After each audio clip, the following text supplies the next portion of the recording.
Good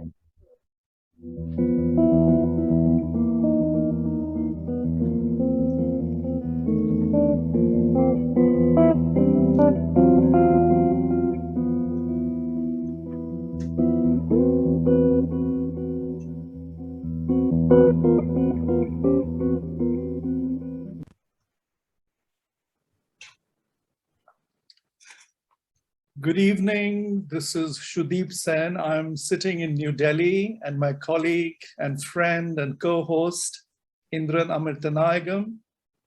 Good morning from Rockville, Maryland. Welcome. So clearly we are at two different ends of the world.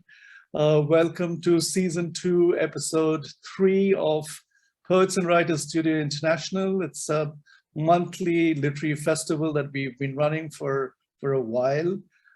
Just to give you a quick background, INDRAN and I started this way back in 1988 or 89, was it? Or 1990, when we were both, 1990, when we were both in New York, and it used to be held in my flat.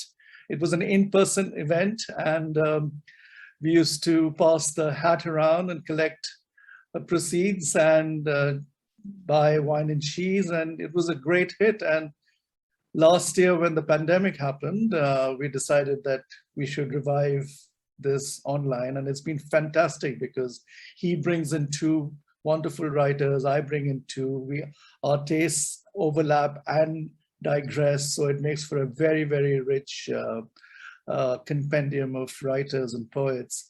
I have to say it's been mostly poets who've been featured on the program. And yes, so welcome all of you. And we will be starting with Amir, again, an old friend of many, many decades. Amir, welcome. I'll be pasting the bios and the poems on the site and INDRAN would be doing the same. And his bio has already been pasted, but let me introduce him formally. Amir, the 2020 Golden Wreath laureate, has been recognized as a major voice in world literature. His other national and international awards include the 1996 Prime Minister Award and the 2019 Homer European Medal of Art and Poetry. Orr was born in Tel Aviv in 1956, studied philosophy and comparative religion at the Hebrew University of Jerusalem, and lectured on ancient Greek religion. He has published 14 poetry books, 2 novels, a book of essays, and 12 volumes of translations from ancient Greek, English, and other languages. His work has been translated to more than 50 languages, and Orr has published 38 books in Europe, America, and Asia. He continues to live in Tel Aviv.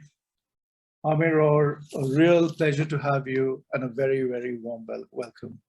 Thank you, Sudeep. It's a pleasure. Well, I'll start with dedication to language itself, and I'll read it both in Hebrew and English, and the rest we'll see by the time. I'll read mostly English. The first poem is called Language Says, and I'll read it first in Hebrew, so you can hear just the sounds. השפה אומרת, השפה אומרת, מאחורי השפה עומדת שפה, שפה היא עקבות, עקובים משם. השפה אומרת, שמע, עכשיו, אתה מקשיב, היה פה הד. קח את השתיקה ונסה לשתוק, קח את המילים ונסה לדבר. מעבר לשפה, השפה היא פצע, שממנו ניגר וניגר העולם. השפה אומרת, יש, אין, יש, אין. השפה אומרת, אני. השפה אומרת, בוא, נדבר אותך, בוא, נמשש אותך, בוא, תגיד שאמרת. Language says, before language stands a language. Language is tainted traces from over there. Language says, Listen, now. You listen, there has been an echo. Take the words and try to speak. Take silence and try to be silent. Beyond language, language is a wound from which the world flows and flows. Language says, is not, is not. Language says, I. Language says, come on, let's touch you, let's speak you, let's say, you have said. And the second poem I read to you is a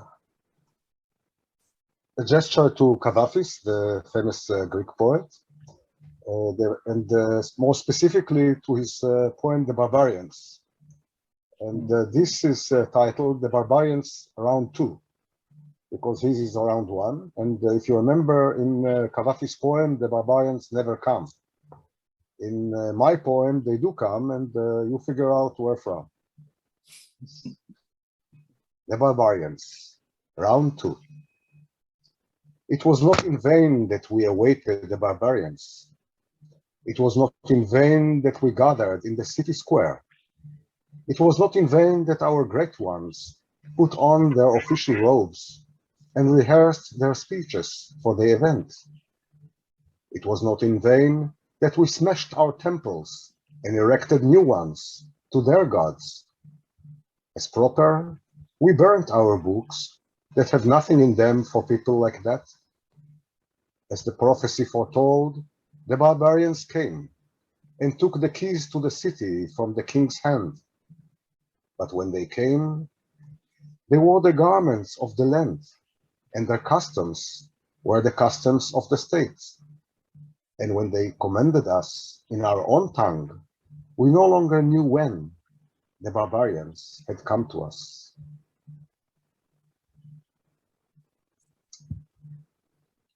The Orpheus Prayer. Death, and yet more death. Sand and more sand. We have stood in the square, hungry to be, and like mountain shadows, cover the city with pictures of a waking sleep. Was she there or wasn't she? A stranger in my body, able and yet unable, I try the air. How many more years will we walk these dead sands? The mountain is glimpsed like a vision or a mirage. Sands move on underfoot, like a memory with no beginning. And each place is every place. Does the way go up or down? Are you there behind my gaze? Is my gaze there ahead of me? Where have we come from? Alone, the two of us have crossed vast marshes on the slowly melting faces of the drowned. For years we've been immortal. In the attic in Amsterdam, we saw terrible sorrow in the window. How much longer shall we walk between death and death, sand and sand? A new past give us, a new death give us. Give us this day, the life of the day. And the next poem is dedicated to a loved one that died. It's a kind of a eulogy, but I'll say no more. The title is More. More. So I don't even look at you, but prefer the window, and the eye, dappled black and gray, is zooming in to discover broken outlines of a growth whose heart is one and invisible. Like an elephant's dry skin, grooved with islands, ancient, the olive tree gathers its folds into a concavity of old shadow-sunken curves, returns to stretch in ridges, roughened by the sun's touches. There, above a hump of a peel, A baby leans towards a breast, a rusty nail. Beyond this, I don't look, don't think. How can I think about leaves turning silver outside in the twilight, about the sky above them, above my gaze? How can I think about infinity and the void now when you are about to die? And as you are about to die, how can I not think about you? How? Think perhaps about loved ones who haven't yet been, maybe even about those who are alive. Think that even in this, there is still a thought about you, and even believe it. Can I be that strong only because of what you've done to me now, because you are dead? Tomorrow, I'll write you a few words, an epitaph, or at least a note, something poetic. For example, here lies a dancer. And if this isn't enough to bury you, I'll elaborate for sure. Water me, I'll write on the marble. Water me, I'm thirsty. Water me and not with water. Water me and not with clear logic. Water me and not with a name. Water me and not with wine. Water me and nothing else. Water me. Beauty won't do, love won't do, God won't do. Even this life won't do, nor any life. Water me, I'm thirsty.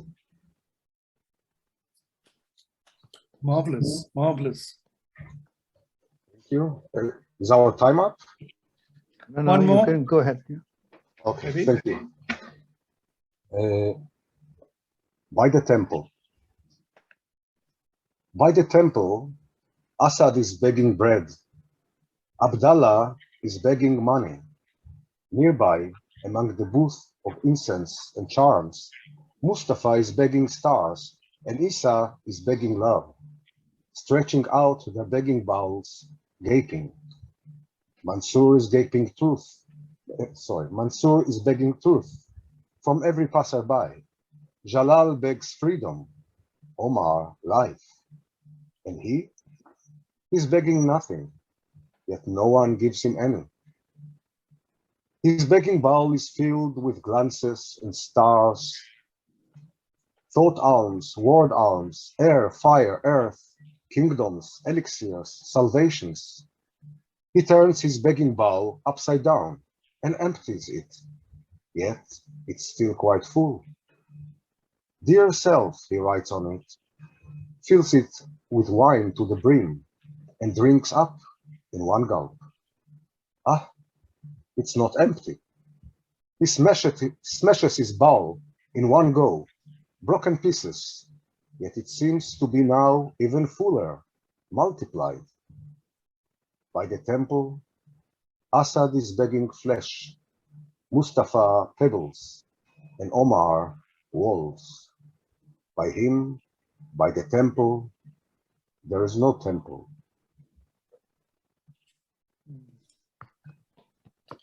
When I came to God, I came blind. I heard all around me the song of his longing, his growl, his sigh, his slaughter glowing. I touched with my palms his leaves, his down, the breath of his mouth, his back, still warm. When I came to God, I came naked, tainted by his smell, voice, and handprints. He was walking in the garden in the cool of the day. He was expelled, a fugitive and a vagabond. When I came to God, I whispered to him, know yourself, and I hugged myself. When I came to God, I came alone. Oh, beautiful. Bravo, Beautiful. bravo. Thank you. Thank you. Beautiful.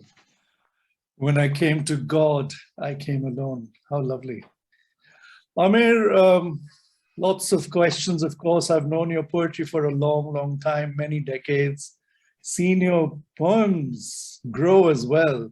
But one of the underlying things I think, which I find very, very attractive perhaps in an old-fashioned way, is the sort of epic tonality of your voice. the sort of biblical, ancient nature of utterance. And I know very well also how important it is for you to read out the poems aloud in Hebrew. And in Hebrew, of course, it has its own resonances because of the diphthongs and the sort of guttural sounds, which are probably softened when it's in English. Talk about the sound element of your poetry, as well as your fascination for the epics. I know, of course, you studied that space, so therefore it's a natural. But talk about the sound, how you control sound, both on the page as well as when you read it out. Well, I think many poets are also musicians of words. We listen to these vibrations that carry the meaning. And in a kind of a magical way, it's not only images that carry meaning, but also music. And the music is there even in a book, because sometimes it's meter and it's obvious, but the inner breath of a poem goes through even when printed, I think. Hebrew and English are very different languages. So the transformation from Hebrew to English is, I mean, it's another poem in that sense, in the sense of music. And yeah, a lot of, sometimes I write rhymed and meter poems, but it doesn't come through in translation. But not always. I adjust the poem to what I have to say, I guess, or I adjust myself to what the poem has to say. And yeah, and so, and it's also concerns meaning, but you ask about the music, because in Hebrew, each word can resonate ancient literature, thousands of years old. And when you use it in a modern way, it gets a new impact. And in Israel, still people know the Bible, for example. I think the English audience less and less so. So even in the poems I read, there were some quotations of, let's say, half quotations of biblical messages, but in a new way, of course. I'm not writing the Bible. It was done perfectly well before me. And my connection to the epic is, I wouldn't call my, I have an attraction to epics, but I don't know if my poetry is epic. I like to find the meaning in mythologies and epics, because it goes beyond the psychological very often. And modern poetry is sometimes too deep in the psychological, I think, to my taste. Not that I think it's doesn't worth anything, it does. But we forget that life is concrete. Life is thought, words, and actions, and that's the life we experience. So it's fine to look in our souls and to find how to heal ourselves, which I think is a blessing. But I find in the epics another kind of clarity regarding life. Yeah. Amir, there's a request from one of the audience to ask you to say, if you don't mind, I came to God alone in Hebrew. I wonder if you would oblige that line or that last poem. I also have a question for you, but I just want to share that from the chat. Okay. The line is "Shebati leElohim, bati levad." Thank you. Thank you. If I may, I have a question for you about Kavafi, because Kavafi wrote, I understand, in two forms of Greek. I mean, both the classic and the contemporary, and he has different poems in different registers or different vocabularies of Greek.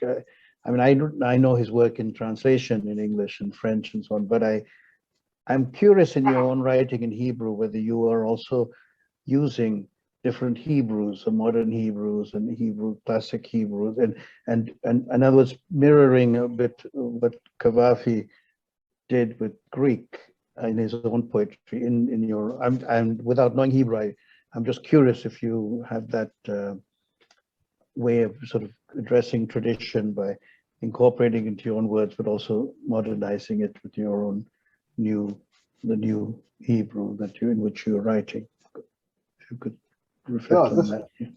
Definitely. I think that's part of the wealth that we have in Hebrew, that it's such an old language. And if I can, what I often do is I combine registers and combine biblical language with contemporary language, even slang. Because this is the way to revive it. You know, when you have metaphors that everybody know, they are dead in some way, because nobody really pays attention to look what they show. You know, a metaphor is a picture. So this is a way to revive this, but to revive in the service of what I want to say. Yeah. Right. Yeah. Amir, before we move on, let me just ask you one more thing, and we'll of course come back at the end of the program and have a conversation in general. You said something very provocative, and of course I know this from before, because I've seen the translation processes. I know some of the translators who translated your work.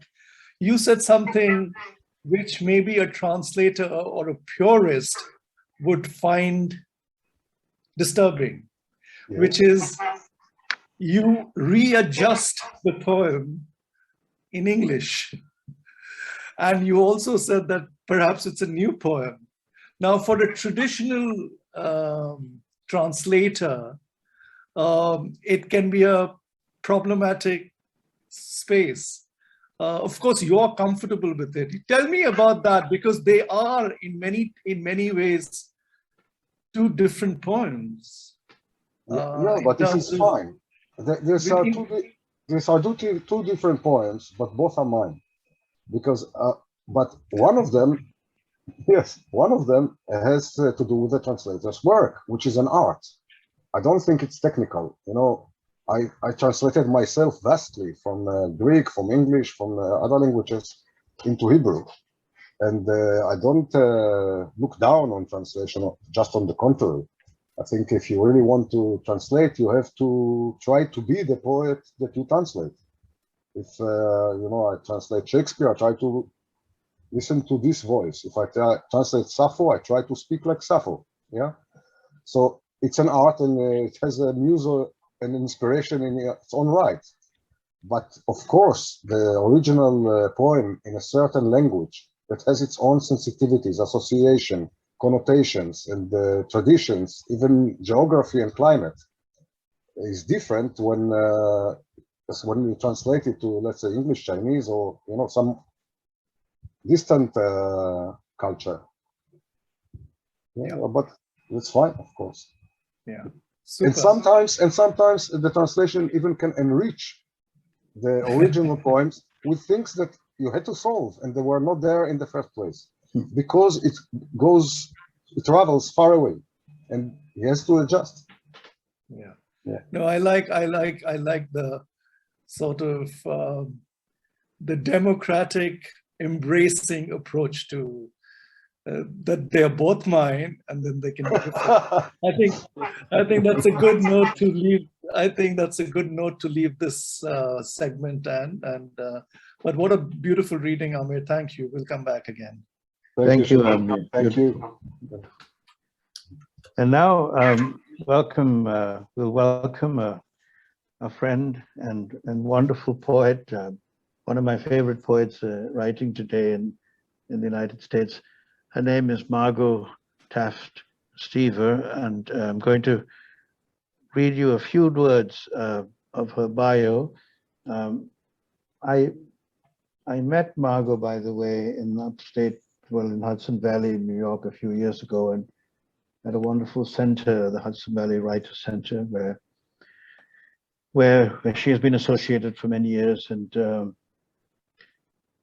It's just a pleasure to be able to introduce her on a world stage today.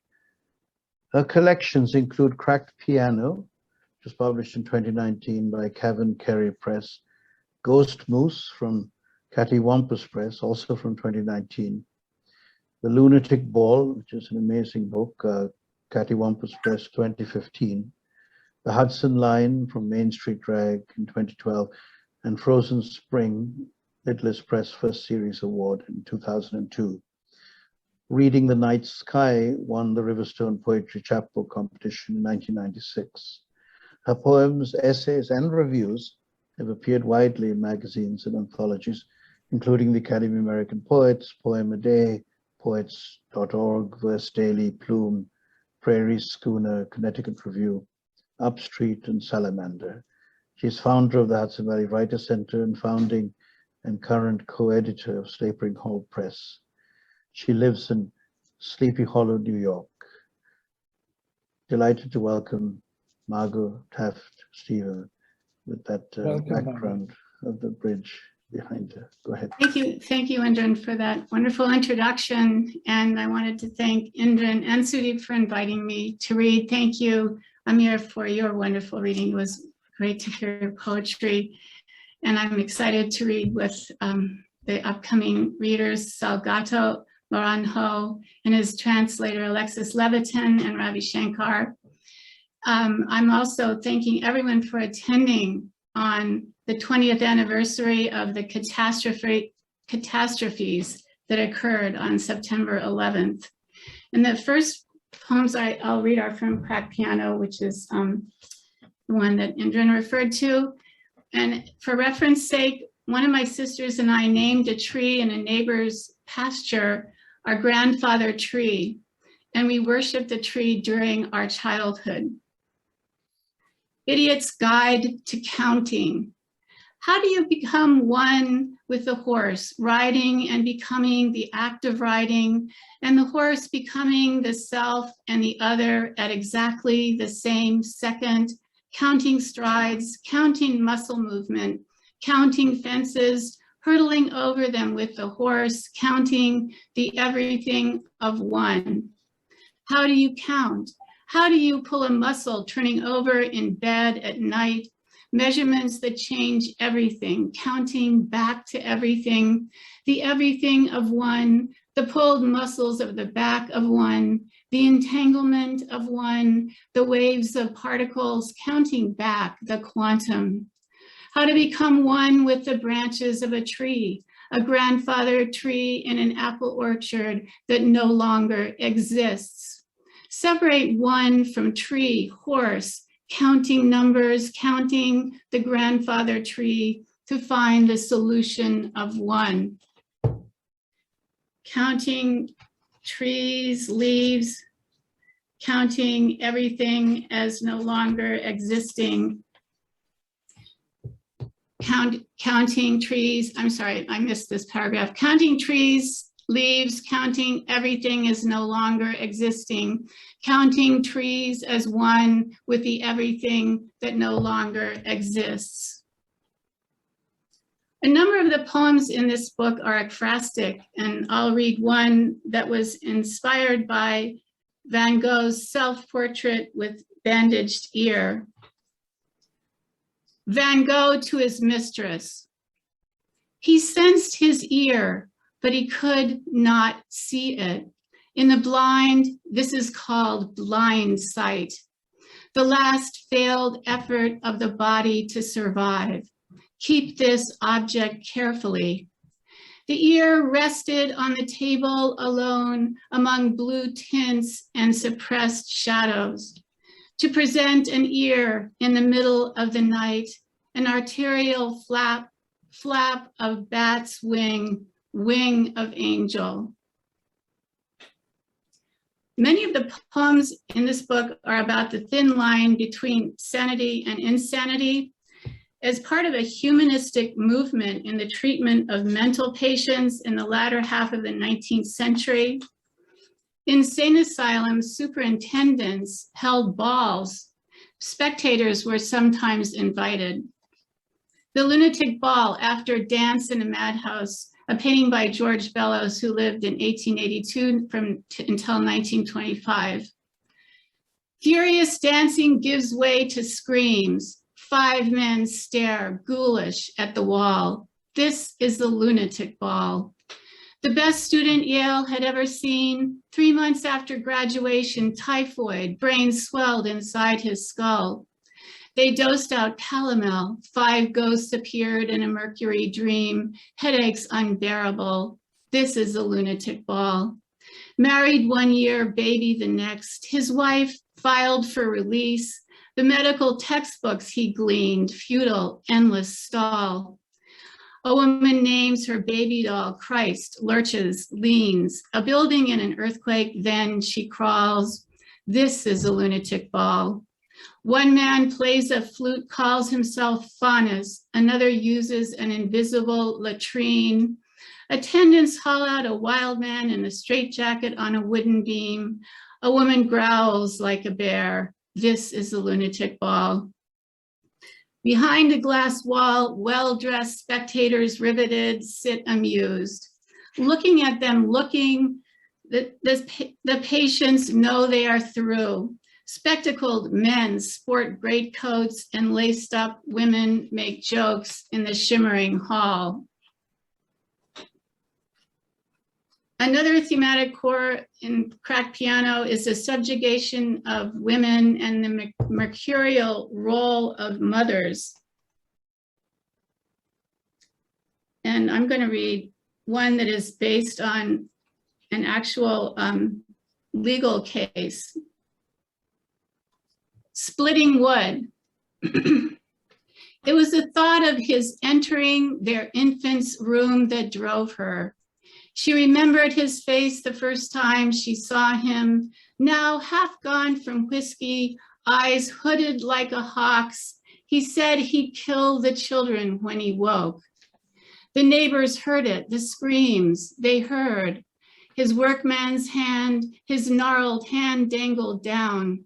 The knife lay by the bed. She slipped from the covers while he slept, placed her feet on the floorboards just so. The dogs barked outside, snapdragons, flowered tongues, and all the wired faces of the past strung up. The axe hung on the porch woodpile nearby, each log plotted, uneasily entwined. The children's tears were rain, tears were watering the parched hills. The wild moon foamed at the mouth. The wild moon crept softly at her feet. The arms that grabbed the axe were not her own, that hugged it to her heart while he slept were not hers. The cold blades sinking in his skin. She grew up in the country splitting wood. She knew just how much it took to bring a limb down. I included my next poem, Treehouse, in my first chapbook that INDRAN mentioned, Reading the Night Sky. And I'm also including it in my upcoming book, The End of Horses, which focuses on the 6th extinction, one of the greatest mass extinctions in the history of the earth, through which we are currently living. And as probably many know, the only one created by our actions, those of humans. Treehouse. Something about roots, bone-like, tenacious, that grip the moving ground. The branches like umbrellas, bent back and broken by the storm. The leaves veined references to hands, and the sound of the wind's wild workings against the leaves. The boy collected the branches and stored them under his bed. Something about the tree seeped into his dreams, the trunk a hallway, the branches outlined rooms, and his family finding shelter in the boughs, listening to the sound language of leaves. He did not see a garden, apples, or any fires, everyone huddled together to keep warm. When poet Susanna H. Case and I participated in a Zoom reading last year, we both read poems that mentioned Marilyn Monroe, And Susanna suggested creating a Maryland anthology. So we put together I Want to Be Loved by You, poems on Marilyn Monroe, consisting of poems by around 90 poets, living and dead. The anthology will be published by Milk and Cake Press in early 2022. Profits will go to RAIN, an organization that fights sexual violence. And here's the poem that I contributed to the anthology, which is titled Beauty Parlor. Beauty Parlor. A pedicurist clips a hangnail from a client's big toe, while Monsieur Marc, cultivated Belgian, whittles away at her hair. He praises her Botox, only 5 injections, her face now full and taut. In 1905, blondined hair was scandalous. Over a century later, I'm trying to make mine as platinum as possible, bleach out, then blend with the gray growing in, cut down on visits and cost. While I stamp out outward signs of age, my stylist, a striking woman who was recently a man, talks about her boyfriend in a soft, masculine voice. On the corner below at Lex and 28th, we observe a woman, blonde hair straggling like Marilyn's on her way down. But this woman's roots have grown in, 3 inches of black. What a shame, exclaims Monsieur Marc. The woman stumbles, gropes the trash can, body bent over, off balance. Oddly leaning, she careens, wobbles into the street. Bus brakes screech. She hawks green phlegm. Must be on crack, says one client. Monsieur Marc wonders, why doesn't she do something with her hair? That poem and the next 4 are included in my chapbook, Ghost Moose, which was published by Cattywampus Press, and in The End of Horses, which will be published by Broadstone, as mentioned. And I'm going to read a poem that is titled Dolls. The dolls wait for the children to wake up. They lie on their backs, staring upwards as though the ceiling were a resting place. For them, love is what counts, holding them, talking softly, making certain they sleep comfortably in their beds. Knowing how to dress dolls is an art.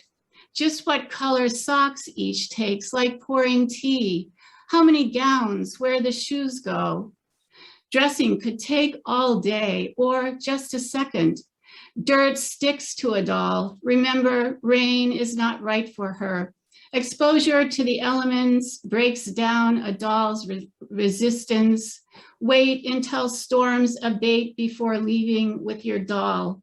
Time means nothing to her. She will wonder about rain, about everything trains bring.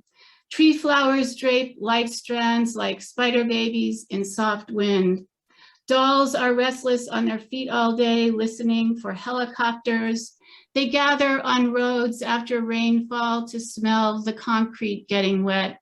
The newly soaked pavement almost drunk after a dry spell. Dolls on boats head for rocks in high winds. How many times they wished the boat could reverse, but before motors were invented, everyone jumped ship. Each day, supermarket racks sport headlines, dolls gone sour, dolls born with beards, hair grown with snakes, Medusa-like. And I'm going to read 2 more poems. The ancient Greeks said they should be treated as human. Their sailors would not kill dolphins. Ballad of the Dolphin. How I have thought of you, caught in the fishermen's nets. They would set them to trap you to catch the tuna that swam under your schools. How the fishermen hung you still alive upside down. Your cries brought others. Fishermen grabbed you by your tail, strung you, and turned you head down in water, tied you to lifting hooks, and dragged you to the docks. If any of you were still alive when they slung you on cement, they stabbed you. How last survivors churned the water red, leaping in panic, waiting to die. In a good catch, it took them 3 days to kill all of you. How mothers whose calves were entangled could not lift them to the surface.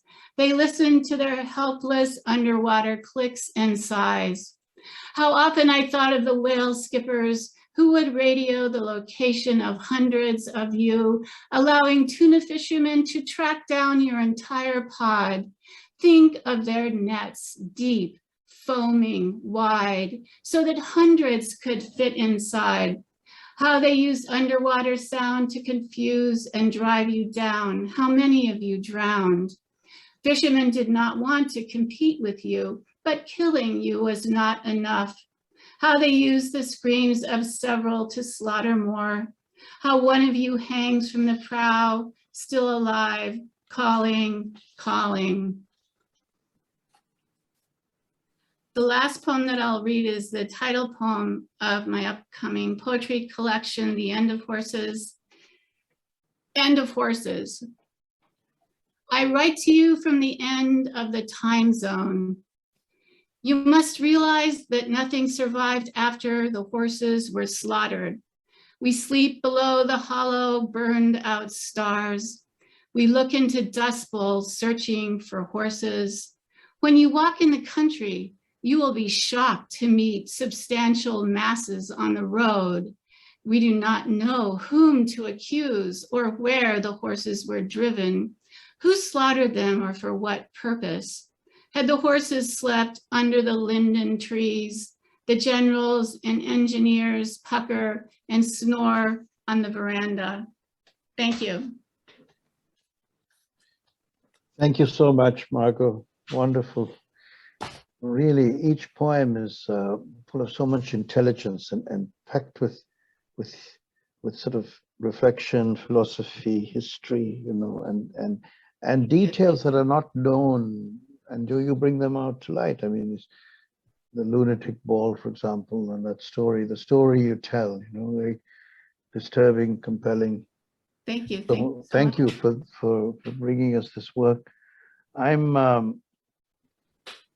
you know, I mean, I sort of awed by it. So my question is more of a commentary just about praise, and just I'm curious to ask you a question, not so much about your poems, but about the role of poetry in your view now, because you're talking about living through the 6th extinction and so on, and so what's the point, or what's the purpose of this particular profession? Does it have any particular role to play at this time vis-a-vis other professions, other walks of life? Just asking a sort of existential question about the office and its political purpose. If you could just tell us your opinions on that, I would be so grateful. Thank you. Well, I totally believe that poets are, it's very important to have a role in this particular world that we're living in, which is disappearing before our eyes. And we have to, I mean, I think we're just faced with an unprecedented situation, because never before in history is there a threat that, I mean, the apocalypse has become not just a mythological structure, but a real possibility in the not even totally distant future. One of my neighbors, who's a well-known, internationally known environmental lawyer, said, in the future, we'll have a few humans living in northern Canada. I mean, we have to, and it's so hard to because it's a beautiful day today. This is an incredible day, just like it was on September 11th, 20 years ago. And it's so hard for us to, all of us, every single one of us, to say, we have to do something. And we can't just sit back like the politicians have done. They knew in the 1970s. The scientists told them about global warming in every detail in the United States, and they did nothing. They did nothing then. They have not done anything yet. And if we don't, we are going to be fried, you know, and we're destroying so many beautiful animals in the process, which are innocent creatures, and we're not. We have intelligence theoretically, and we really have to, all of us have to work together. I mean, I think we could create a great world for the future for the future of our children and our grandchildren, if we can just start to take action. Thank you. Margo, thank you very, very much for your poems. I really enjoyed them, especially the sort of story-like quality that surround each poem, the narrative especially. But I want to draw your attention back to one of the earlier, the first couple of poems you read, particularly the Lunatic Ball. And when I revisit and see the lithograph by Bellows, Dance in the Madhouse, it's an extraordinary piece of art. Yes. Just the sort of... I put it in the chat, I think. I think I put that painting in the chat, if it's still there, if people want to take a look at it. Yes, do have a look at it. I didn't see it, so if you could. I don't think we see it on the chat because it's difficult to transfer images onto the chat. Okay, that's too bad. But, Okay, well, you can get it online. It is an incredible painting, yes. Yeah, we'll put the reference to that in the chat, certainly. But when I look at that painting, you know, several faces stare at you. And from far, the man who's dancing with the woman, I suspect you can say the two of them are the protagonists, to me initially was, there we go, initially looked like a skull, you know, from far away. Yeah. And then, of course, when you see it closely, when you expand the photograph, there's so many narratives, and the sort of the way the eyes look at each other is quite something. So there are two things here. One is, of course, madness, which poets are particularly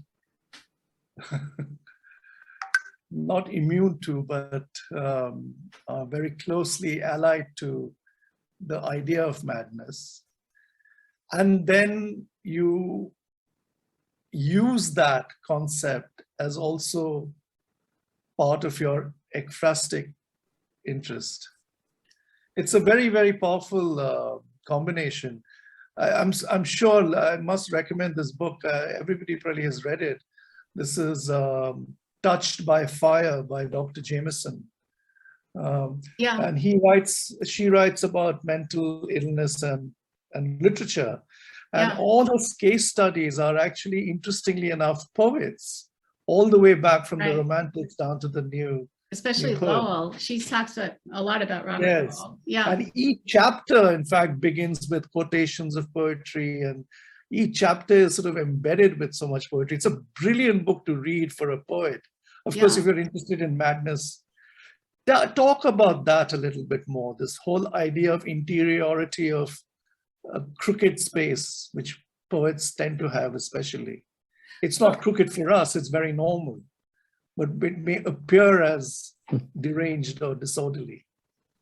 Well, I actually got specifically interested in this because I was doing research on the 1905 US diplomatic mission to Asia, and actually Professor Hong Shen is at this reading today, and he helped with doing the introduction and publishing a book we wrote, Looking East, about that. But in the process, I started reading family letters because I just was amazed to find all these letters in the William Howard Taft papers, since my great-grandfather was his half-brother.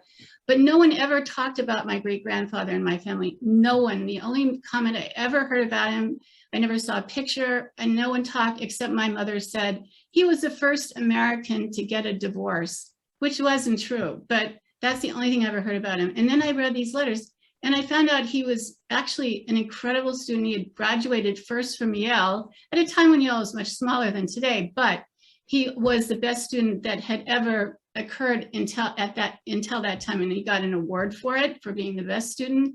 3 months after he graduated, he got typhoid fever, and he never recovered. It's unclear, because it's in the late 1800s, why he never recovered. But he was institutionalized in an insane asylum. for not even a long period of time. He had just gotten married and just had a baby, and he was institutionalized in the Cincinnati Hospital for the Insane. But I got to read all these letters by him that were just, and some of the I wrote as found poems in crack piano. They were incredible. He's an incredible writer. He was an amazing person. I literally fell in love with him. And it just makes you realize how the line between sanity and insanity are just, and I mean, he was probably insane because his brain swelled or because he never recovered from typhoid fever. They didn't have medicine that worked in those days. They gave people calomel, which could actually kill you. It was a terrible mercury-based medicine. So this was just a revelatory process for me to read about him and learn about him, because he was misrepresented in family history and in anything I ever read about him. So. Fascinating, fascinating. Yeah, Ravi just put another interesting link. Holderman's poems on madness has been translated by Jose Maria Alvarez. Sort of worth checking out. I haven't read these, so thank you for alerting us, Ravi. Margo, thank you so much. Thank you. Completely different world from Amir's poetry. My God, the shift can't be more dramatic. But that's the beauty of poets from different parts of the world reading together. You sort of learn so much from each other. And we'll come back to you. Thank with you. a wonderful reading. Thank you so much. Thank you. Yeah, I'm just so pleased, Margo. I think you're, as I said before, one of my, just one of our poets, and very proud of having you on our dream team. Well, thank you so much. Thank you for the opportunity to read. Thank you. We have, because of interest of time, really, and I think we'll move on now to our next poet and poets. Salgado Maranhao is just a. Eu estou sem som. Meu som está. Bom dia, Salgado. Está bloqueado. Não. Deixa-me fazer a apresentação antes de começar. Meu som está bloqueado. Okay. So, as I was saying, Salgado Maranhao is, I would say, is the bard of Brazil, really. I mean, he is their leading poet. And he comes from Rio, and that's where he'll be reading to us from today.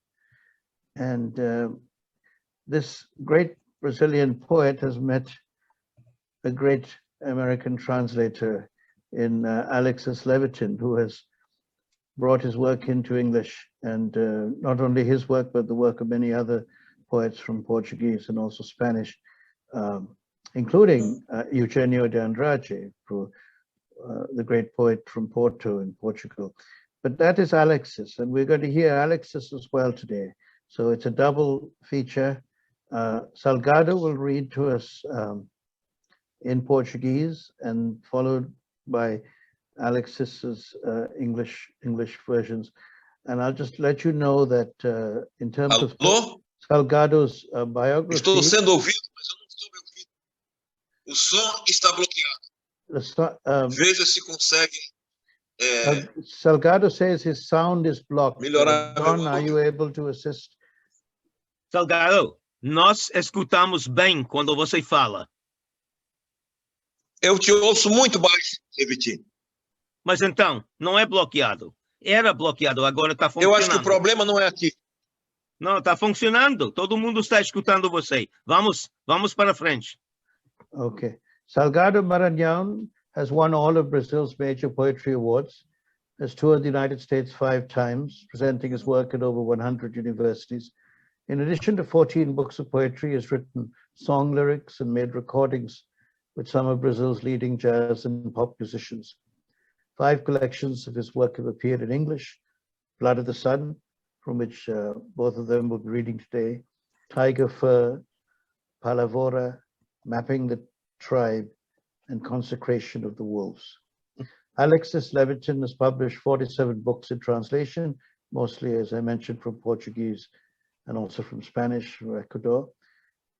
In addition to the 4 books by Salgado, his work includes Clarice Lispector's Soul's Storm, Jadid Andraji's Forbidden Words, both from New Directions, and many other achievements. So let me, without further ado, and let's listen now to Salgado Maranhao. Thank you.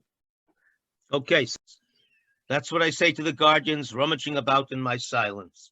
In the distance, rituals of memory ovulate like patches on yesterday, and my sweeping gaze swoops a prince through the free canyon and the dwelling place of the flame of the day and its blitz.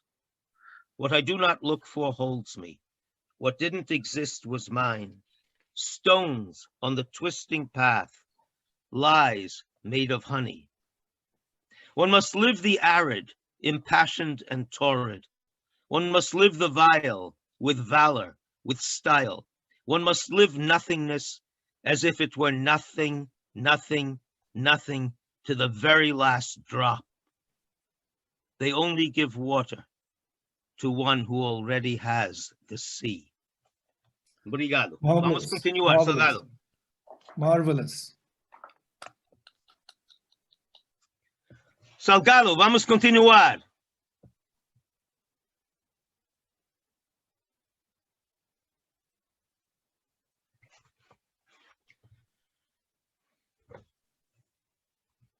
Não tem som, não tem som.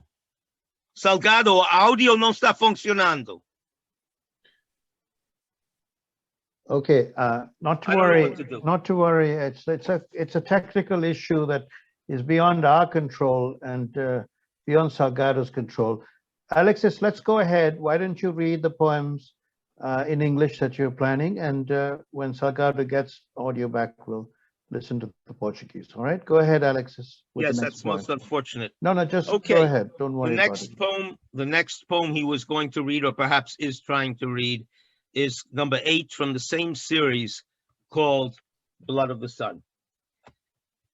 At least the verse remains, arid mineral breathing its slant light, and the patches of language stripping bare what they clothe. May the gray afternoon be rent, luminary markings.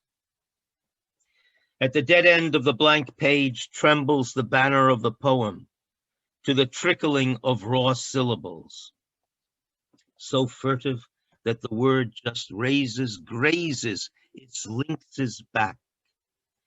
Something is tearing at the rind of the unfathomable, where I attend time, tied to my minute breath. Something is surging in the skin and in the furrows of the manifest sign. My home is the name of the indomitable mystery, the physical word embedded in the tale. My home is my skin. Vamos continuar, Salgado. Alexis, please just keep reading in English. When Salgado has his volume, he'll be back. Thank you. Good. Meu querido poeta, eu não estou ouvindo, não estou tendo retorno. Yeah. Caro Salgado, não se preocupe. Leia a lista de poetas. Salgado, das coisas. Alexis vai ler. Salgado, não se preocupe. Por favor, Alexis, siga lendo. Sim, exatamente. Alexis vai ler, okay?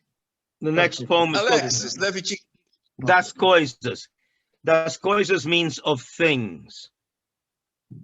This is different from most of the poems in the book. This is a satiric poem about modern life. And by the way, I have changed a word. I have updated the poem.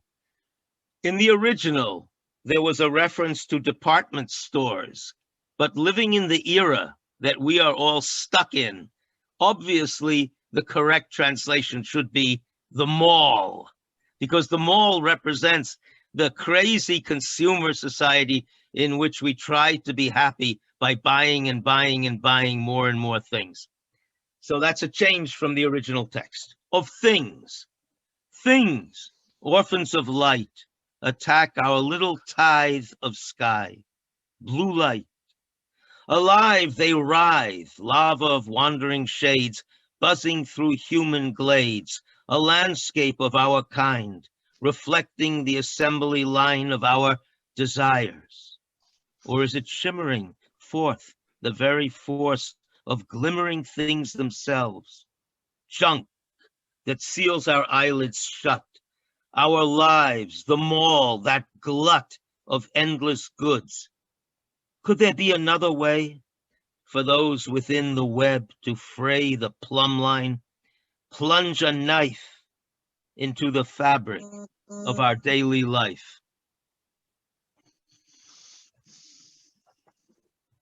Quer apresentar as coisas, Salgado? Alexis. Não é possível. Alexis, please continue reading. Okay, as the we next decided. poem is Okay, of the thank you. mirror, do espelho, of the mirror. Lake É muito Iris... difícil prosseguir sem ouvir aonde você está. Tá bom. Lake Iris, iridescent hue of flames that flicker without true fire. Its surface smooth, serene, fair, a marble face that floods what it strips bare.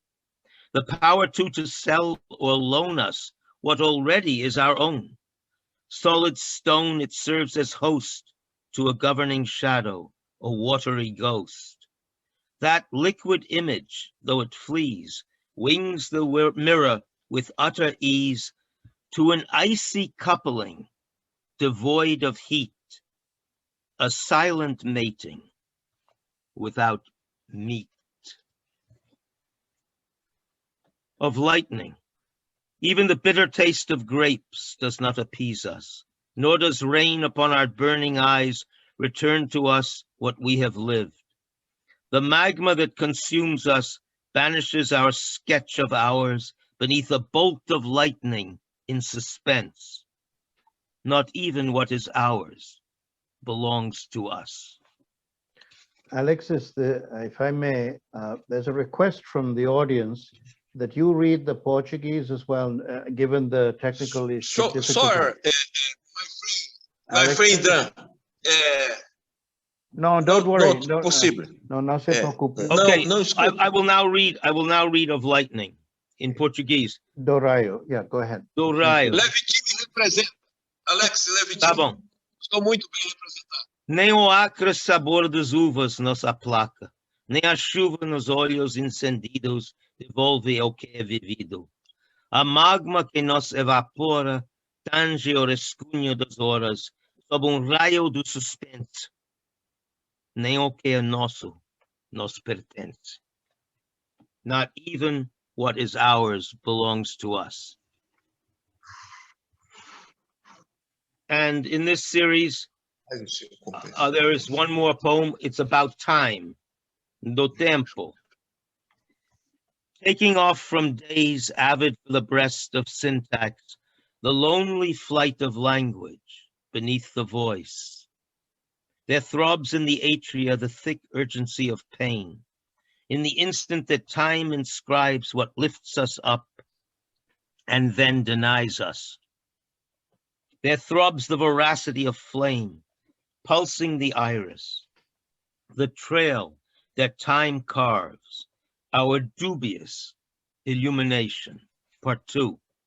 Slowly words dawn to exalt what we never were.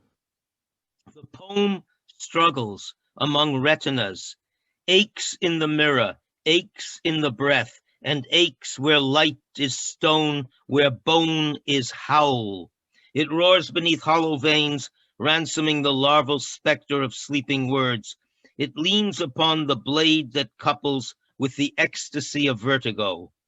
The poem flesh, bound with nails and unbaked tiles, breaks against the sea that drowns us.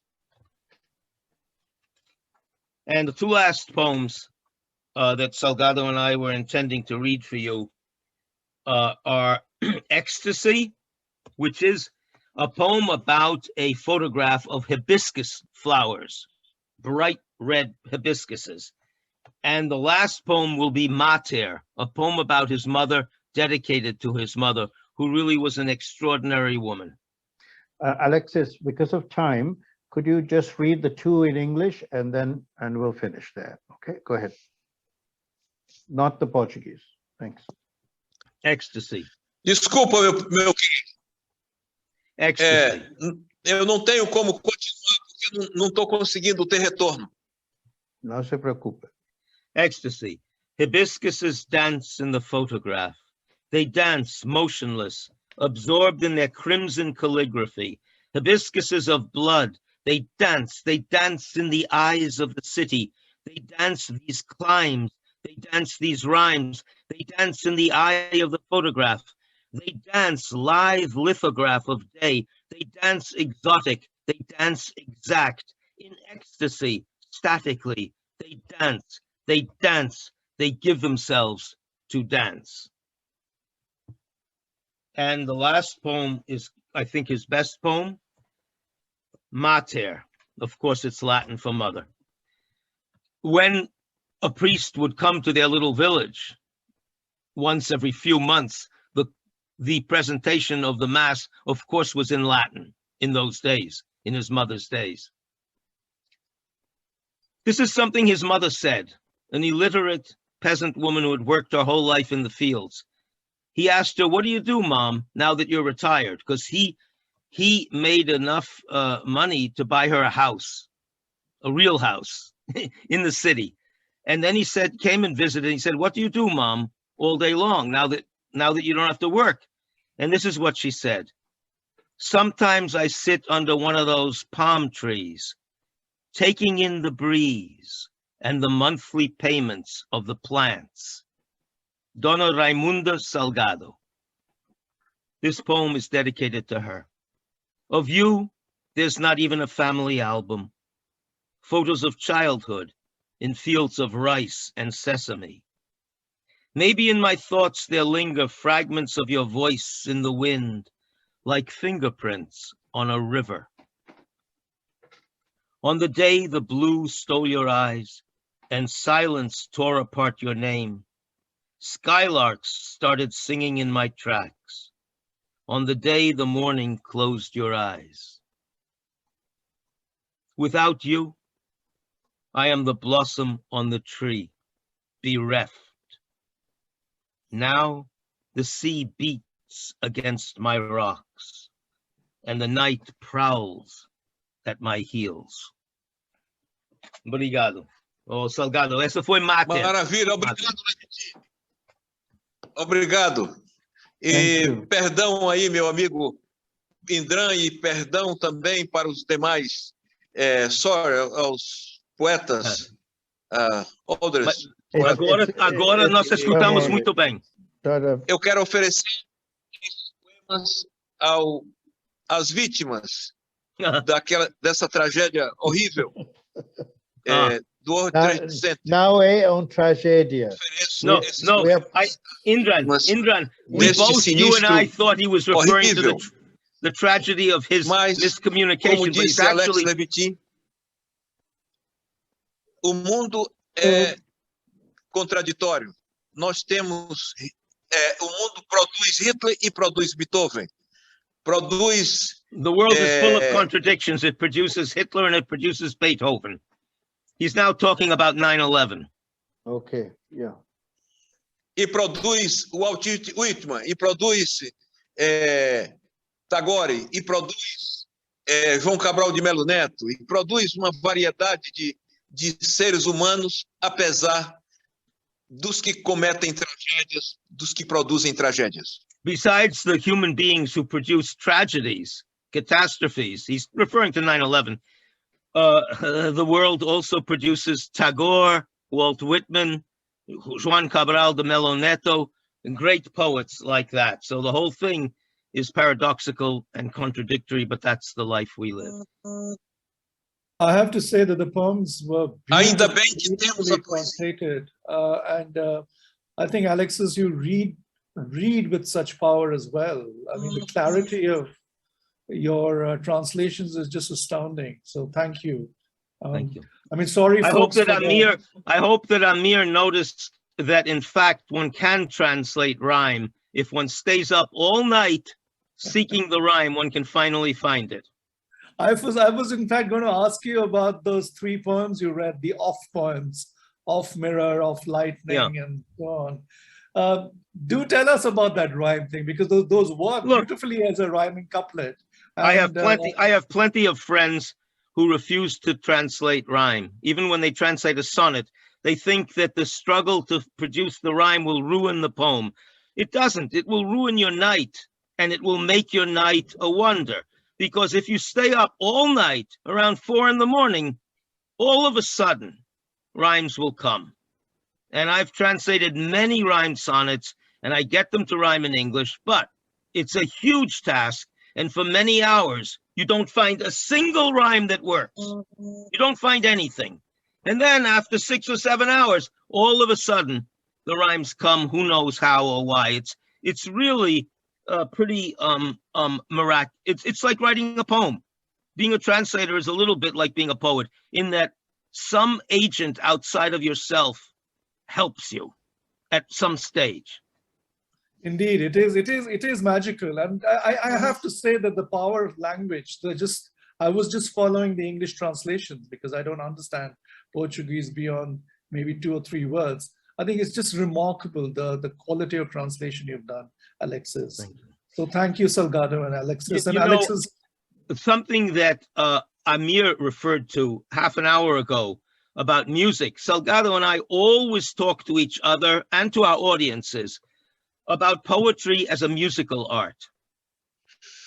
And Indeed. What we do together, Salgado doesn't know English, but he has a really good ear.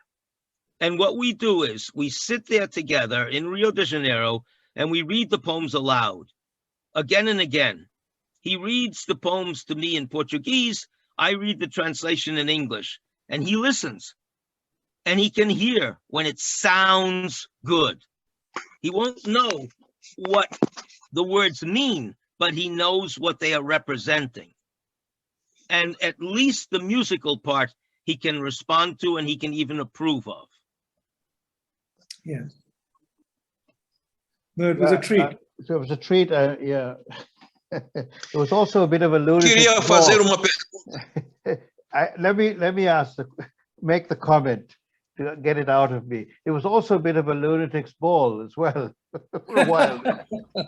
We have to be truthful as poets, recognize where we are and in which building we're residing, Yes, well, I'm the boring member of this team. I'm the one who's not a lunatic. All right. No, but lunatic is wonderful because you're blessed with the light of the moon, and it right. suffuses you, and you write, and you are a visionary as a result. So it's a good thing to be touched by the moon. But the visionary is Salgado. I'm the visionary's handmaiden. That's right. That's right. Thank you so much, both of you. Great to hear you, and we'll hopefully have a little time at the end to come back and chat some more. I'll turn it over to you. I mean, of course, I would love to. I mean, we both dearly love our next poet as well. But go ahead, Sudeep, your turn. Thank you. Yeah. No, Alexis, I would just amend one word. You said it's an international disaster, perhaps at a very superficial level. But I think the moment the poetry came through, it was completely the opposite of disaster. It was magical. So I just want to thank you. Yes. So finally, we have Ravi Shankar, another very, very old friend, colleague, brother. Where are you at the moment? Somewhere in America, but where?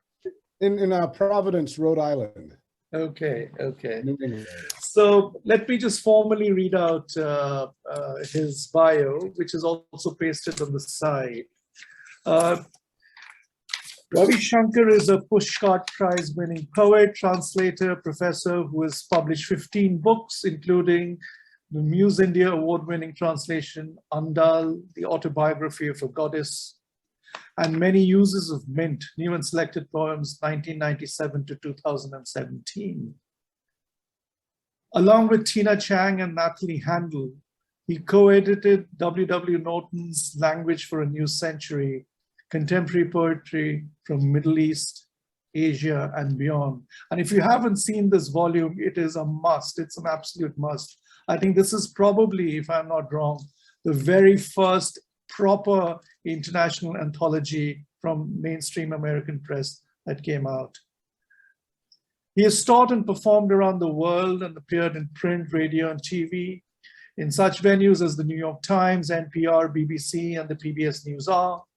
He has won awards to the cooperation of Yaddo, the McDowell Colony, fellowships from the Rhode Island and Connecticut Council on the Arts, founded one of the oldest electronic journals of the art called The Drunken Boat, which I believe is going to be revived again, I hope. And currently is a chairman of the Asia Pacific Writers and Translators, APWT. And he's recently, as if he needed to do it, he finished his PhD from the University of Sydney. After having taught so many PhD students, he decides to get a PhD finally in his life.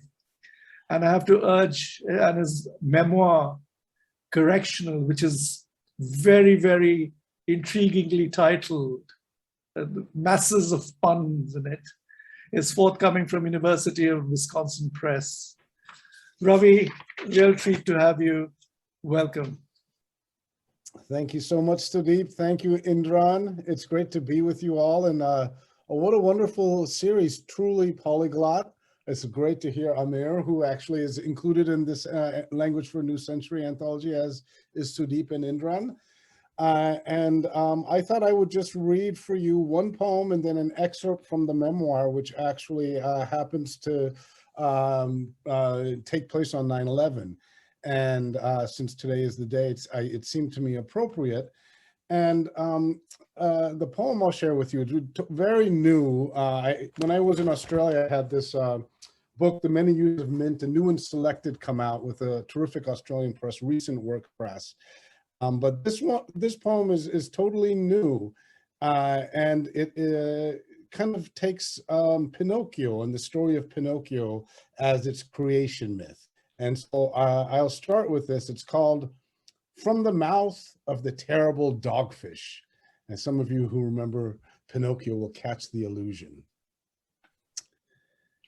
Exactly midway between Pisa and Florence, along the verge banks of Rio della Volpe, in a Tuscan village called San Miniato Basso, wafts the perfect air and terroir to plant gold coins for fall harvest, if you are a wooden marionette, or if a century and a half ago you were Carlo Collodi dreaming of a wooden marionette, or if even just a mere meme ago you were an urban legend, the cryogenically preserved head of Walt Disney, stored beneath the Pirates of the Caribbean ride, dreaming of live action prequels and merchandising.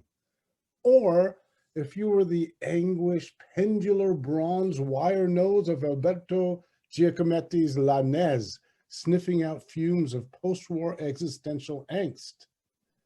No, you are stringless, an imaginary real boy with oppositional defiant disorder, breaking promise after promise on Pleasure Island until your friends start growing donkey ears and your father gets swallowed by a whale, all for the purpose of an Italian morality tale, which happens to be based on the most blatant lie.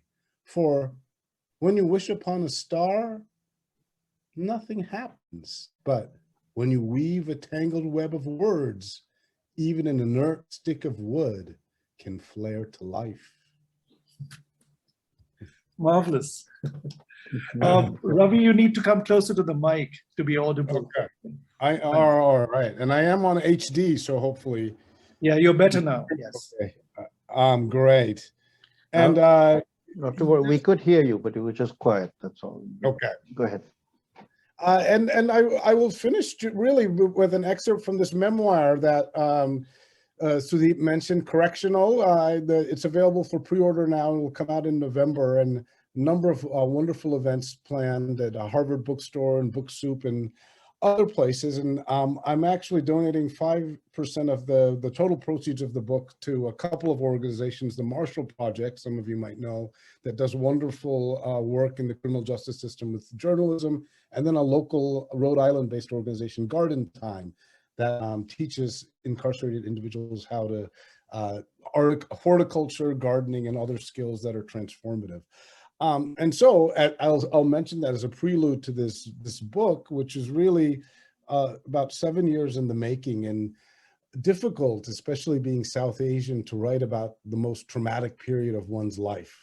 As my mother tells, she can't understand why I wouldn't want to repress and move forward and not talk about it. And so the book is about many things. It's about my parents' immigration from South India. It's about my unexpected encounters with the criminal justice system. It's about mass media and bias and racial discrimination. And there happens to be a little chunk of the book that encompasses my time in New York. I lived in New York. I went to graduate school at Columbia and lived there for about 7 years, and really felt in my bones like a New Yorker. And of course, I lived in New York on this day many years ago on September 11th. And so I'll read with the end of a chapter. It comes right from the middle. It's called Browning the Apple, and it kind of is about my time in New York. And this is the very end of this chapter. I have never felt as much at home before or since that time in New York. I carry a somatic memory of spending an afternoon in Battery City Park and buying some kosher bialy, which I carried, still warm in a brown paper bag. The sun was shining and I was healthy, my body without an ache, my mind not racked with anxiety. I walked across the Brooklyn Bridge with a throng of joggers and bikers. Midway through, I stopped to take in the view, and the most blissful feeling engulfed me. I could see through the trusses, Manhattan on one side, Brooklyn on the other, the Statue of Liberty raising her torch. Parker, my ex-wife, loved me for being myself, and I had plenty of friends. There was nothing more I craved in the world. In the panoramic view, my buzzing ambition dimmed. My sense of alienation disappeared. I was alive with wonderment in the world, looking down at the rippling water, standing on Hart Crane's Bridge in the greatest city in the world. It was the feeling of finally belonging, safe in my own skin, and held aloft by those who believed in me and my work. If I had been plucked by a tornado from my life at that instant, I would have wanted for nothing. And then came the day that changed history forever, 9/11. On the morning of Tuesday, September 11th, I was headed to work at the literary agency. I got off the train at Columbus Circle to walk along the base of Central Park, as I usually did, glad to glimpse the carriage horses and smell the roasting peanuts before sinking in front of a screen for the rest of the day. On this morning, I remember seeing a disproportionate number of people dawdling on the corner. Across the street from where I worked was the CBS Studio Plaza of General Motors building, and a crowd had gathered to crane their necks at a giant outdoor television screen. What's going on? I addressed a man in a suit planted in my path, literally blocking my way forward. The thing is a prop plane, lost its engine and must have clipped the World Trade Center. They're showing some footage. I looked up at the cloud of billowing smoke filling the screen, then down Fifth Avenue, where already the beginning of a massive dust cloud the impact had engendered was beginning to bloom. I experienced the strange dislocation of being in two places at once. What followed next needs no recap, no blow-by-blow, but as I stood transfixed, a rubbernecker, the second hijacked airliner, crashed in the South Tower of the World Trade Center. Seeing smoke from what was happening that very moment downtown rebroadcast on a giant screen in Midtown was like the nightmare of Joan Baudrillard's simulacra and simulation come alive to consume us all. It didn't seem real. It seemed beyond hyper-real. The man in the suit shouted a string of invectives in the air. Another woman next to me fell to her knees, weeping and gnashing her hair. Some people started sprinting towards Central Park. I looked down at the avenues and then back up the screen. One cloud made of pixels, the other made of burning flesh. I had no words. I could not look. I could not look away. When I finally went to work, the agency was huddled around a small handheld television. Brockman, I worked for John Brockman, this kind of Uber agent, had the receiver of the phone from his desk in one hand and a cell phone in the other. Every few seconds, one of them would ring and he would bellow into it like calling to someone down a well. We spent that early morning in disbelief listening to Diane Sawyer and Charlie Gibson on Good Morning America. Terrorist attack. The planes had been intentionally flown into the towers. Osama bin Laden. The more I found out, the more I wanted to go down to the financial district to get in touch with my friends who lived and worked down there. But Brockman, he had other ideas. He motioned us all back to work. We looked at him incredulously, but he insisted. Back to work, I said. You stop working now and the terrorists will have won. Act like nothing happened. The world needs books on science now more than ever. But there could not be any work done that day. Parker, who worked in Chelsea, had come uptown to go home with me. I had to go down to inform her I wasn't allowed to leave yet. I held her close in the office waiting room, both of us in shock. Finally, in the early afternoon, Brockman relented and allowed us to take half a day. Mass transit has shut down all over the city, so Parker and I walked over the Williamsburg Bridge.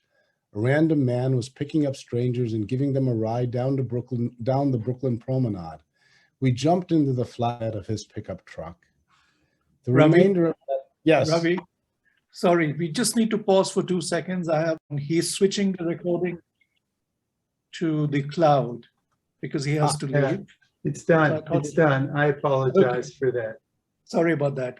Carry on. Oh, no worries. Okay. I ended right at the end of a paragraph, so it's perfect. I know, yeah. The remainder of that afternoon is simultaneously a blur and a series of stop motion images.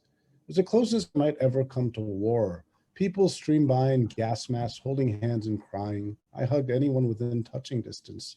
Parker and I stood holding hands on the cantilevered platform looking across the East River. There was a bridge I had recently just walked across. The sky filled with dust, ash, and what seemed like a million sheets of paper cascading in the air like gigantic snowflakes. Squinting, I saw what might have been chunks of pulverized building fragmenting, or else the shape of people plummeting to their death. It felt as if someone were continuously jabbing an eye pick into my temples. I wanted to sob in dismay, but had no tears, just a dry mouth. We stood there in silence for far too long, only made it back home long after the sun had set. There was a brief halcyon period in the weeks after 9/11, perhaps 6 weeks of grace, when all New Yorkers pulled together like never before. We left poems for firefighters, held open subway doors, let strangers stall us on the street with a smile. We donated to charities and filled the cups of the homeless with loose change. We tried to love one another in spite of being so inundated with humanity that it took a conscious effort to do so. In time, though, as it always does, the post-traumatic glow of compassion began to wear off. Christopher Lasch writes in his book, The Culture of Narcissism, every society reproduces its cultures, its norms, its underlying assumptions, its modes of organizing experience in the individual, in the form of personality.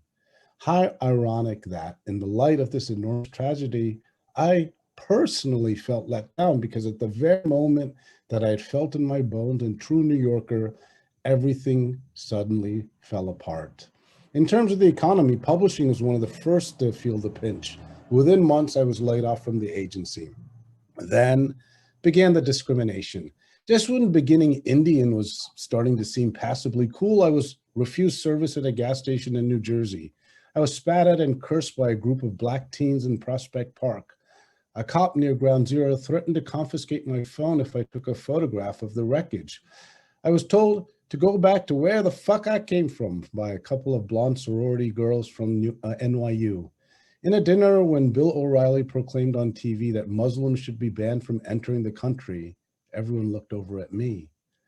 I wasn't Muslim or Arab, Sunni or Shia. I was a New Yorker, devastated and shaken to the core as much as the mayor.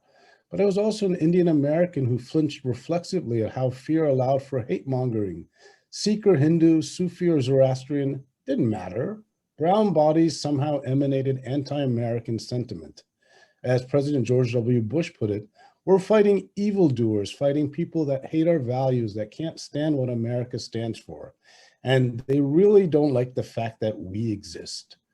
Who didn't like the fact that who existed? When Parker got a job working at a private college in Connecticut, I hesitated for only a moment. I loved the city, but it had burnt me out. I had grown tired of standing for the 100th time with an elbow ground into my back and my face buried in the scruff in an unwashed hacky sacker on a stalled rush hour subway train, or waiting in the rain for 3 hours just to be denied a ticket to Shakespeare in the Park.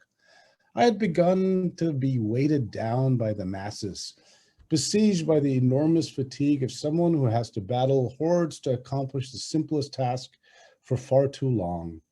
I was ready for a new horizon. I was ready to follow the woman who would become the mother of my children in the next phase of our life together. In retrospect, whoever I would eventually turn into must have been intimately connected to whatever I experienced back in New York. Our deepest selves connect to the trauma we experience. Part of myself died when we left the city, and in the coming light of a sedate life in a small town in New England, the memory of my time in the Empire State would only grow. Like Evelyn Waugh, I must have been mistaken that the neurosis in the air back then was energy, or like Joan Didion, been convinced that something extraordinary would happen any minute, any day, any month.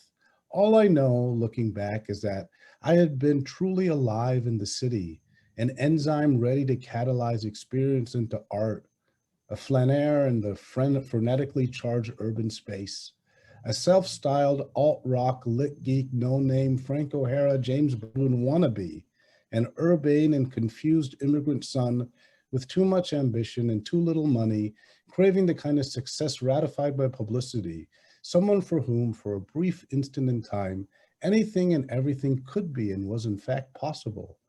As that greatest and most tragic of New York poets, Hart Crane, once wrote, "It has taken a great deal of energy, which has not been so difficult to summon as the necessary patience to wait, simply wait, much of the time, until my instincts assured me that I had assembled my materials in proper order for a final welding into their natural form." I would not know what my materials would be, nor how to begin to assemble them.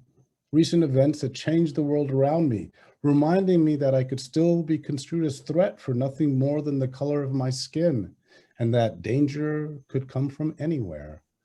Whatever final welding into form my fate would eventually take, I just knew that when we left the city I had grown to love, I had a rotten taste in my mouth. Thank you very much. From a chapter called Browning the Apple in the Middle of Correction. What Thank beautiful, beautiful prose. It could only be written by a poet, actually. You know. This is a difficult book for me to read because in many ways I know your life fairly well. But at the same time, I marvel at the fact that how you've distanced yourself and, you know, got these characters speaking for you, which is, of course, a device. But I'm also interested in you telling us a little bit more about your architecture, the constructional architecture behind the memoir. You place it in a very South Asian context, not American South Asian, but a very Indian South Asian context of the 6 seasons. The Indian subcontinent is the only place where there are 6 legitimate seasons. Everywhere else, there's technically 4. Of course, I see the interesting interweaving of the 2 dialogues that you're trying to do. But tell us, because it's a very, very calculated device, the summoning of the 6 seasons and, you know, showing it up as chapter heads and so on. Mm-hmm. And do you and Indran want to join me on the screen now, or? Oh, I don't know if you. Sure. Oh, we are all on the screen. It's up. It's up. Oh, yes. Yeah. Oh, okay. Yes, that's fine. Well, I'm glad you asked that, Sudeep. I mean, in fact, you're right that in addition to the 4 seasons we know in India, there's monsoon, there's the pre-vernal. And I came upon the structure of the book really quite late. And, you know, as with any book, particularly book, the work of prose, through many iterations and drafts, and you get feedback. My agent gave me a lot of feedback. And one of the things was the difficulties is writing about people in your life who don't want to be written about.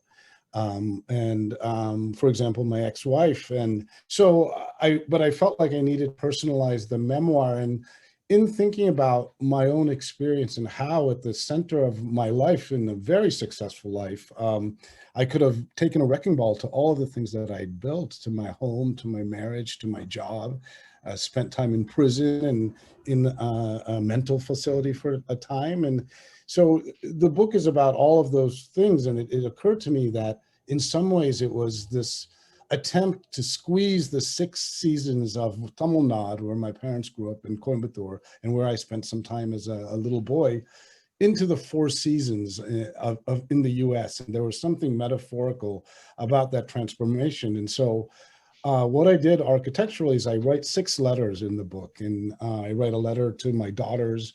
I write a letter to my ex-wife, to my parents, to some male friends. And each of these indicates a kind of a pole in the arc and trajectory of the story that I'm telling. And it just so happens that it tracked perfectly with the 6 seasons that exist in India.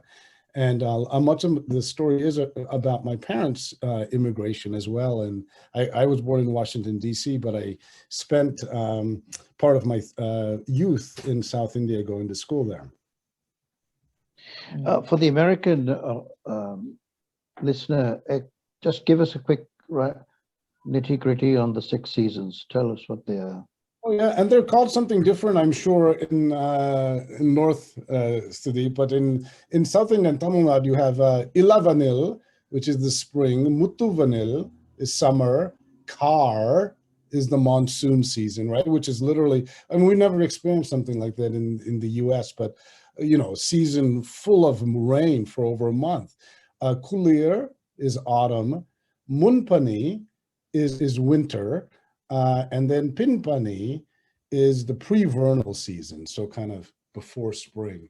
And yeah, I think the only country, only region in the world that has those seasons, and it really is a big part of Indian life and festival life. There are a lot of festivals that are based on these seasons, and so growing up, I certainly I lived in almost 2 calendars. There was the calendar of the 6 seasons inside of my parents' home, and then out in the world, it was the very different school calendar that I had to abide by. I love that. Even to complicate that further, just for the interest of American audiences, not only do you have the Gregorian calendar and the Indian calendar, but within India, you have the calendar of the community you're coming from. So in my house, for instance, there was the Bengali calendar simultaneously running with the Dravidian calendar. So there's that as well. But yes, sorry, Indran, you wanted to say something? Sure, no problem. I love the metaphor of the 6 seasons sort of being welded into the 4 seasons as an image of migration and then of course there is an element you just mentioned where some of the book deals with a time in a mental kind of ward, as you. I admit, not yet had a chance to dig into the book, so my question is very superficial in one sense, but of course it is a connection to this reading, because we had the Lunatics Ball earlier, we had the lunatic explosion in the middle, and now that's a joke. And then we have your very, so I don't know if you'd like to talk about a little bit about poets and madness, but again, for the ignorant reader who uses the term mad rather than a more politically correct term. Go ahead. Yes, I think Aldo Alvarez was someone who did a study of Sylvia Plath, and for example, someone who I think language does matter, and I know these schizophrenic people who have been diagnosed with schizophrenia who refer to themselves instead as voice hearers, as a form of self-identification. And so, yes, creativity, madness. I think the energy where mania comes from, the other side of depression, is a very fertile ground. And in my own experience, it was dealing with the devastation of what was happening privately, but then also having it kind of magnified and played out. I was a professor at a state university in Connecticut where not much happened. And so I became, you know, headline news. And so all of that was really led me to spend some time at Butler Hospital, where I just kind of, I have a poem about it there. I think there's a Nirala book, Surviving Suicide, but where that was really one of the lowest points of my life. And yet in that moment, surrounded by other people from many walks of life with their own different problems, I felt that I was able to drop any facade, any guise, any ambition, any role as a professor or as a father, and that for the first time in a long time, I could just take pause and reflect. And so I think that those facilities are important, but the history of mental facilities in the US and elsewhere, of course, is very vexing. A lot of people were stigmatized. In fact, people who were creative, that was one of the things in New England, marked you to be a witch in Salem, was that if you were singing or if you were kind of painting or doing things outside of the norm of the puritanical society, that was, you know, part of that, the diagnosis. And so, you know, I think this is a different discussion altogether, but mental health and the ways in which pharmaceutical companies and all of these other things interface with it is very worth exploring, I think. Yes. But that is one thing. And, you know, you, like Amir, you're also interested in myth. I mean, your nonfiction writing is relatively new, I would say, but your largest body of work is poetry. Tell us about the aspect of myth and then translating myth. I'm not only thinking of the use of myth in your American poetry, because your poetry is actually not Indian, but American. But then when you introduce myth, it becomes an interesting crossover. That's one part. The other part, of course, is your Andal project, how the two energies kind of confluence in a sense. Because in a way, the 6 seasons being reduced to 4 is not reductive. It's a kind of different kind of opening.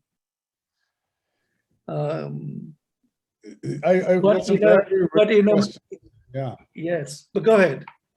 Yes, no, you know, you're right. And in fact, I think if I had been able to see it as an enriching rather than as a reduction at the time, I have perhaps made some different decisions. But yes, my mother tongue is Tamil, which is, you know, of course, India is remarkably polyglot, you know, over 20 languages in the Indian constitution. And as I like to say, there are more native Tamil speakers in India than there are native English speakers in America, to give you a size of the population of speakers. And so when I was growing up in Northern Virginia, trying to assimilate as a young American kid, I was also going to a lot of Hindu temples. There's some big temples in Pittsburgh and in Jackson Heights in New York. And much of the liturgy was in Sanskrit, which was a language I didn't understand, but I often found myself powerfully moved by these Vedic chants. And I feel like that was really fundamental in turning me into a poet. This, even here, Amir's Hebrew, which I don't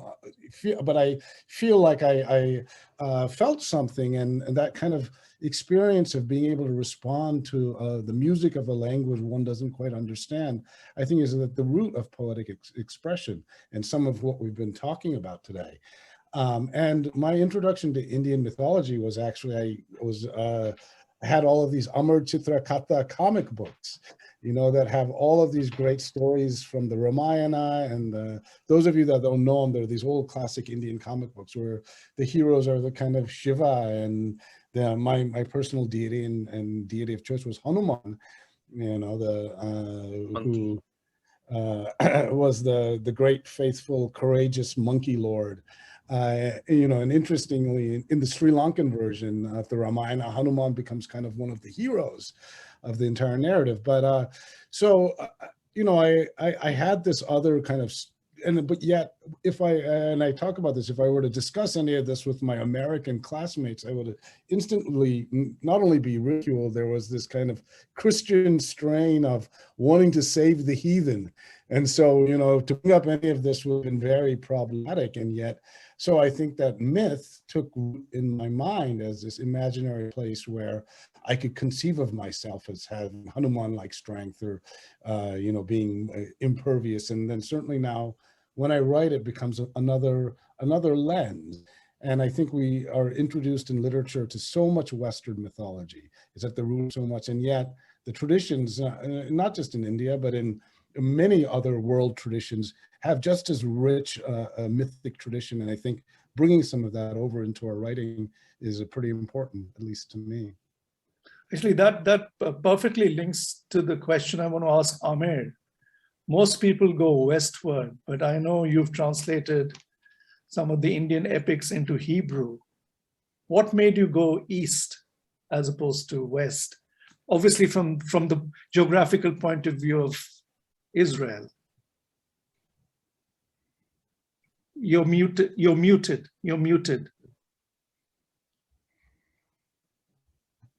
Said, well, I started with the Greeks, I must say, but epics like the Mahabharata, I mean, I think it's the topmost epic of the world. I kind of pity people do not know it. I mean, it's so rich, not only as an epic, but also in the depth of thought, philosophy, metaphysical thought.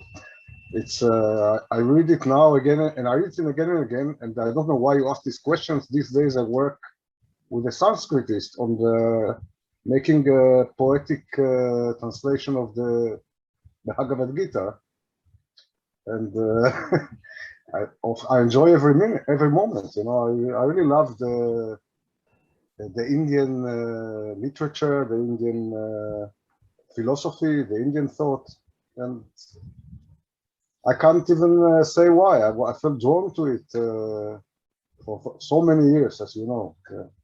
Yes. I mean, it's interesting that, you know, the poems were being read out in Portuguese, and it was the whole Spanish-Portuguese world that came through Salgado's poems, and Alexis is wonderful, wonderful translator. But again, if you kind of explore a poet like Octavio Paz, at least 2 books are based completely out of his Indian experience. And his poetry significantly changed because of India in many ways. And then the way he superimposes myth, Indian myth, with South American myth, very subtle, very, very subtle. In fact, it's interesting because the dialogue between the older civilizations is direct, not via the new world. It's much, much more direct. Just like in India, for instance, Bengali and Tamil and Malayali literature is directly translated, not via Hindi or English. Similarly, Tagore and, you know, was very much part of the South American world. You know, I'm forgetting the name of that wonderful lady who translated his poetry. What's her name?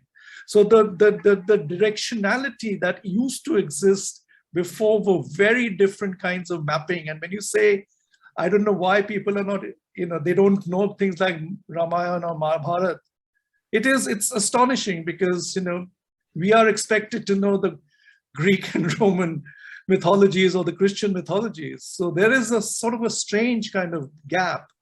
Would Margo or Alexis want to take that up? You know? Well, I read, look, I went to Columbia University, and we read the Mahabharata, and we read the Bhagavad Gita, and we read Tagore, because it was a good university with a true liberal arts education. So I don't know what to say.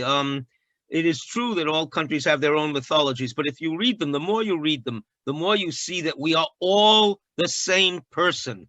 4,000 years ago, when they were writing on a clay tablet, with a cutting instrument like a knife. What was the tale they wrote down? It was the tale of a man who didn't know that he was mortal, that when his best friend died, he couldn't believe it. And he sat beside the body of his best friend, Enkidu, for 6 or 7 days. And only when the worms crawled out of his nostrils did he accept the fact of death. And at that point, Gilgamesh went on the search for immortality, the search that we all are on, the hopeless search that we all participate in. And he returns unable to win immortality.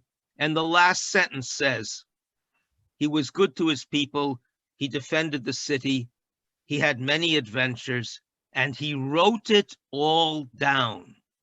So 4,000 years ago, the first hero, who didn't even know he was a man, the last words about him in the Gilgamesh are, and he wrote it all down. That's us. We have to die, but at least we can write it all down. So I think teaching the epics is absolutely essential, or the great Odysseus. I hate Ulysses. However, notice that at the end, he turns down the greatest temptations, the immortal witch, Calypso, who offers to live with him forever, to make him immortal. Unending sex for eternity. He turns it down. And then he turns down Nausicaa, who is a 17 or 16-year-old girl, exactly as intelligent, as beautiful, as well-bred as Penelope. And he turns her down because he realizes that his fate is to be a human being in time with his real wife, Penelope. That's the moment when Ulysses wins my regard, my admiration. So there's a lot to be learned. All these businessmen screwing their 20-year-old secretaries, they have a lot to learn if they would read the Odyssey. Yeah? And so to me, all these epics have a lot to teach us from whatever country they come from. But unfortunately, you know, what's happening in academia now is that you can't even teach the epics anymore. They're getting rid of the Western world literature courses because they don't help the young people get jobs. They don't help them become employable. It's really a shameful situation. But that's going beyond our discussion. Yes. I think Indran talked about poets being as a profession. I don't know. It sort of ties back to that. Yes, Indran, go ahead. No, I just want Margo to come in with perhaps close us out. You're muted. I think, Indran, you're muted. Oh, can you hear me now? I hear you. Okay. Indran. Right. I know we're running out of time, and I do want to hear from Margo on American myth and how that enters into her poetry, because I don't really. I think that I'm just curious to know your thoughts on that, because is it American mythology, American history, how that enters into your poetry, and how that poetry is part and parcel of this world poetry that we're celebrating today. Go ahead. Oh, this might not be exactly what you're looking for, but this conversation made me think of the fact that I get to spend a lot of time with my 5-year-old granddaughter, and for how important myth is for her in just understanding the world. And she's extremely drawn to stories of myth, and is always trying to really figure out the way, you know, from that about life, because she, like all children, she's asking questions every second about what everything is. And I think myth is a really important way to understand the world that we live in, which is so incomprehensible. Just the very fact of life and death is, I mean, the fact of death is so difficult and for anyone to fathom. So that's the only thing that I was thinking of. Thank you. Good. So perhaps this note we should end. So thank you very, very much, Ravi, Shankar, Alexis, Salgado, Margo, Amir. It was a real treat and a pleasure, actually. And accidentally, how nice meeting all of you. Yes. Thank you very, Thank very you. much. A pleasure for- meeting all of you. I mean, Indran I have already met, but Thank you, Sudeep. Thank you, Indran. Thank you. Yeah, thanks. Everybody. Amir. Thank you, Bye-bye. everybody. Good night. Great to Have meet a good everybody. evening, good afternoon. thank Bye, you very thank you. much for bringing this all together, Indran. Yeah, thank you so much. Thank Great you. to meet Thank you, everybody. Don, for putting it. Bye. All the best. Cheers. Sudeep, pleasure meeting all of you. Bye-bye. Likewise, Right. likewise. We'll Thank be you, in touch. Ciao, Salgado. Salgado. Ciao, Salgado. Ciao, Salgado.